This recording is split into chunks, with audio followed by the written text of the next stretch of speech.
Hello everyone. We have already mastered the overhaul of pressure switches. Next, we will learn another essential job skill, the overhaul of alarm valves. This topic is also a key point in the National Fire Industry Vocational Skills Competition and the Fire Facility Operator Vocational Skills Assessment. Let's start by watching a clip shared by a corporate mentor. In this clip, there was continuous water leakage from the orifice plate on the alarm valve side in a on-fire situation at the company, and he was overhauling the site to identify the cause of the fault. What causes could lead to continuous water leakage from the orifice plate on the alarm valve side?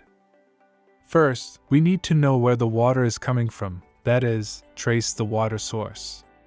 From the picture, we can see this is the orifice plate, and there are two channels for the water source, the Bell test pipeline and the alarm pipeline. Having identified the water sources, our next step is to troubleshoot. Let's explore this with a physical example. First, inspect the Bell test pipeline. The Bell test pipeline has a Bell test valve, which should normally be closed. So, under normal circumstances, there should be no water flow. We can disconnect a connected hose. If water flows out, it can be concluded that the Bell test valve is leaking and needs to be replaced.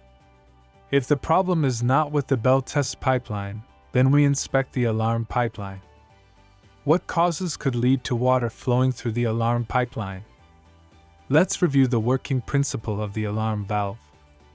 During a fire, the activation of a sprinkler head creates a pressure differential between the water supply end and the system end. This causes the alarm valve clapper to lift, permitting some water to flow from the inlet beneath the alarm valve clapper into the alarm pipeline. Take a close look at the inside of the alarm valve. I have already loosened the nut in advance. Up front, you'll see it's connected to the clapper.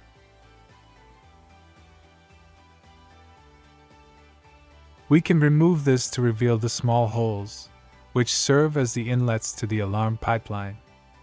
These are normally covered by the clapper. So, under what conditions will water flow into the alarm pipeline? Does it happen only when the clapper is lifted or if the clapper does not seal tightly? Now, let's continue thinking. Under what conditions will the clapper be lifted? Do you remember the valve at the top? It's a drain valve. Generally, it should be kept closed. If it is not sealed tightly or if it has a leak, this could reduce the water pressure at the system end, creating a pressure difference that could cause the clapper to lift.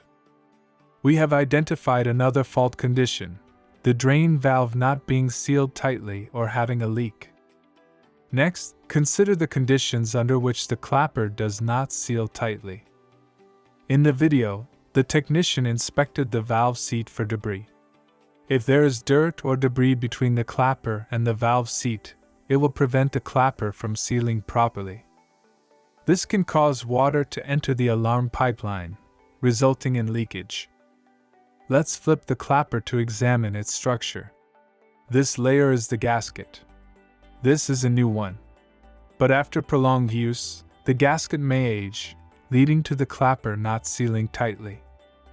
Therefore, two possible causes for the clapper not sealing tightly are debris or dirt between the clapper and valve seat, and the aging of the gasket. This summarizes the causes of water leakage from the orifice plate on the alarm valve side. During our analysis, we used deductive reasoning to exercise your logical thinking skills, which means reasoning backwards from the result to the cause, known as fault tree analysis. Now, let's use fault tree analysis to summarize the causes of water leakage from the orifice plate on the alarm valve side. We'll draw it into a diagram, starting from the top with the ultimate state, water leakage from the orifice plate on the alarm valve side. Analyzing downward, the leakage is due to either water in the Bell test pipeline or water in the alarm pipeline. Further analyzing, the water in the Bell test pipeline is caused by a leaking Bell test valve. This forms a chain of cause and effect relationships. To draw a fault tree diagram for water in the alarm pipeline, each group needs to use what we've learned to trace the roots and draft a fault tree analysis diagram. I'll review the results in 2 minutes. This lesson ends here.